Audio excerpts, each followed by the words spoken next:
Today is, again, it's Father's Day. And as promised, I'm going to continue the conversation we started on Mother's Day.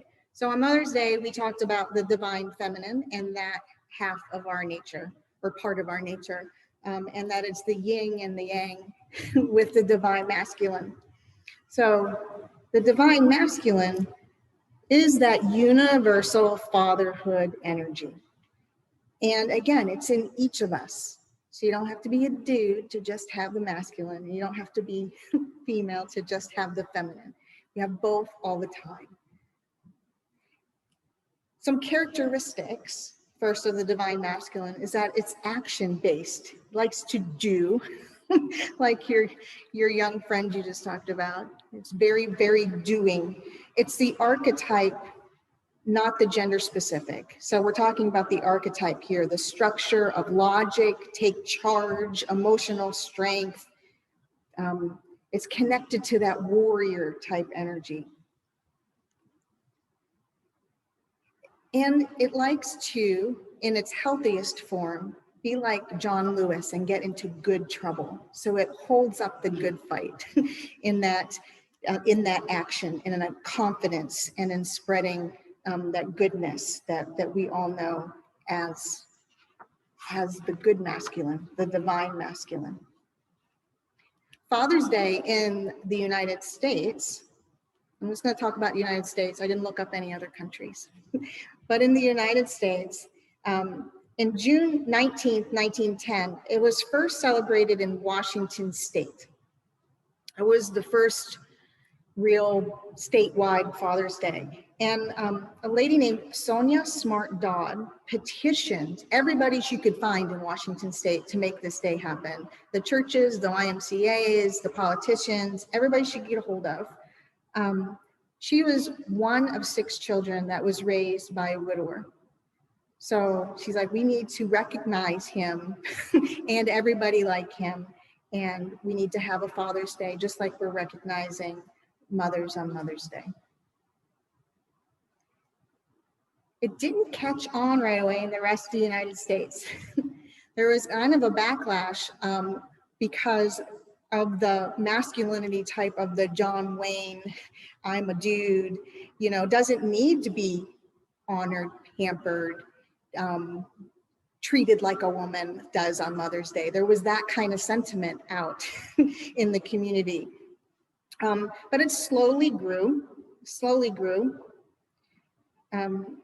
Actually, I guess I need to back up a couple of years to 1908 because there was a pretty big coal accident where 362 men died, and there was an honoring, because almost all of them were fathers. So there was an honoring in the past tense of fathers in that way. And then we moved into what Sonia Smart Dodd did for her dad, and in Washington State. Then came the Great Depression, and the retailers who were doing well because of Mother's Day, right? They're like, well, we must have a second Christmas for dads. And imagine everybody's struggling, so they wanted some way to get people into the stores and to purchase and to, use their money.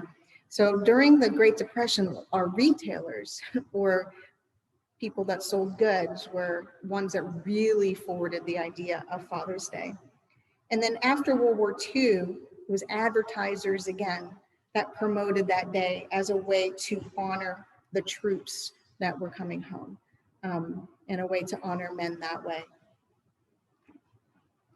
So Father's Day doesn't have quite the fluffy feel in the history as what the Mother's Day did when we talked about that. And it was amazing to me, and first, there's not a lot of literature. I found lots of literature when researching Mother's Day, and there just isn't a lot when it comes to Father's Day.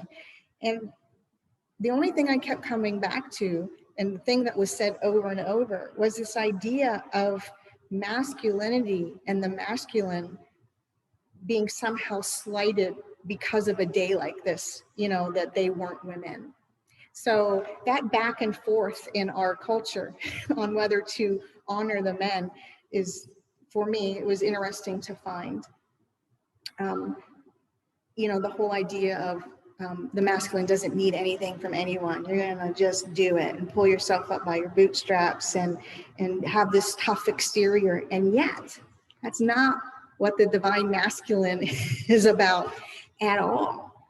Not at all. It's about connecting to that warrior in a way that promotes the good trouble, right? The fighting for the good cause, the bringing up of everybody else with you, and also to be unattached to the outcomes, so that you trust that in taking action, that it'll be the right one, and whatever happens from that, you can make other choices and make other choices for right action. You know, the divine masculine allows the intuition of the divine feminine to merge with that and to move forward in that initiating and that going forward process. It is that holy warrior, not the bang you over the head warrior.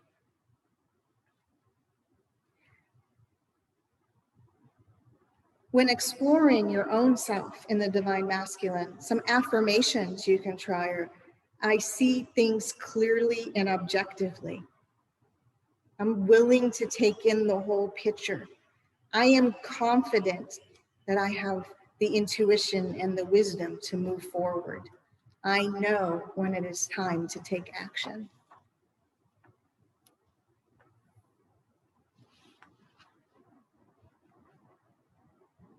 Yet for any of us to realize that, we really do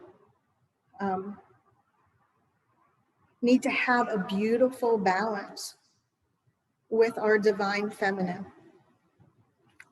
In the article, it's called 7 Important Things to Know About the Divine Masculine. I'm just going to read a quote from there. It's on medium.com if you want to see the whole article.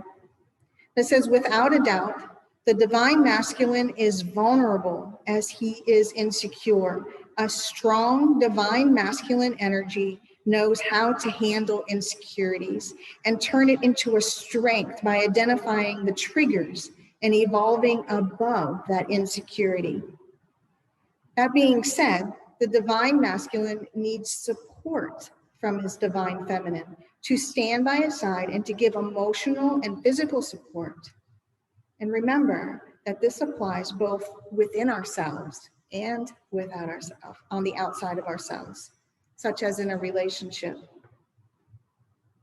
The divine masculine's vulnerability is a great gift as it opens him up to reveal his inner feelings to his divine feminine. He must be absolutely sure that his feelings and emotions are safeguarded by his divine feminine for him to be able to open up fully. So the masculine is that courage to actually express anything and then find the answers to that and move forward with the answers. It's the part of us that seeks purpose on the path, right? The divine masculine wants to know where the path is and how to get there and how many steps it's going to take to get there. And the balance with the divine feminine says, take a look at the trees while you're walking on the path, you might miss something. And balancing out the two, right? And in turn, the divine masculine keeps that divine feminine from totally flitting off to the butterflies and finding the path again and again and again. You need both. In that, we find our true self. That's really where the strength is. It's finding and expressing our true self. There's a book that Carol gave me to read just recently called Ishmael. I'm going to throw it out there for all of you to find it at the library and get it and soak it up. But in there's the idea from the beginning of time that we have had 2 trees from which we can pick from and deal with and receive nourishment from. One being the tree of life and one being the tree of knowledge. Now, if you'll follow me down this rabbit hole, the tree of life would be our divine feminine. It's the life, it's the tree that says, let's grow naturally with the earth. Let's just learn it together. Let's move together with it. Let's, take it slowly through time and feel it as we go and disrupt any kind of balance at all. And the tree of knowledge would be our divine masculine. You know, sometimes I think they know better, right? Sometimes it's all about exactly what I want and when I want it, and to keep moving on that. Now, I'm talking about extremes here for each of them. All right, these are extreme examples. And part of that tree of knowledge, I think, would be the knowledge of time, T-I-M-E. And for me, the time, the realization and the working with time would fall into our divine masculine side, our masculine side. You know, because the masculine really deals with this finite human experience. What must we do to make our mark? What must we do to get ahead, find the path, get where we're going, do all the things that we need to do in this life? You remember the song Cats in the Cradle? You're saying always trying to find the time, right? Because there's this idea at the beginning of the song, at least, that there have to do certain things before you can do other things. That there's not the idea of being able to blend the two, you know, to blend the things that we think are extras, like in the song, it's, you know, dealing with little kids and family and time with that, versus what you need to do to keep those little kids alive, like go to work and earn money, and keep roofs over people's head. But if we take the idea of the tree of life and the tree of knowledge and decide that we can be nourished from both, right?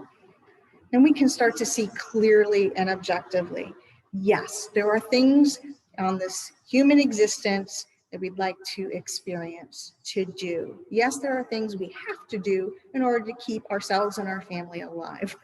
But that doesn't mean we can't enjoy that, experience it, actually not do that sometimes, and cut out time to just be, and find a way to make time not so regulated, at least in our human life. Because I think the tree of life says we go on forever. Just enjoy it. You're never gonna die. And that's great.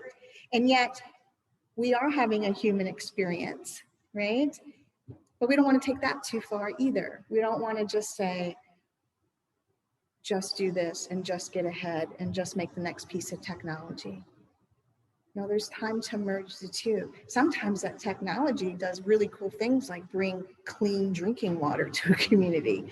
You know, we don't want to totally ditch that, but we don't want to fly off into the ethers all the time either. So seeing clearly and objectively is that merging of the two. And also a strength, that strength to do the two comes from that divine masculine. I looked up time in the Merriam-Webster dictionary.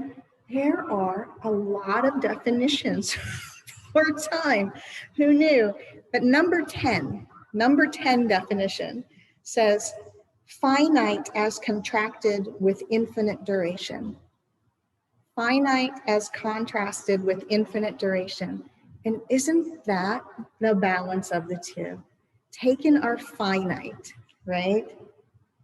And contrasting that with the recognition that we are a forever spirit, having a finite experience, that time.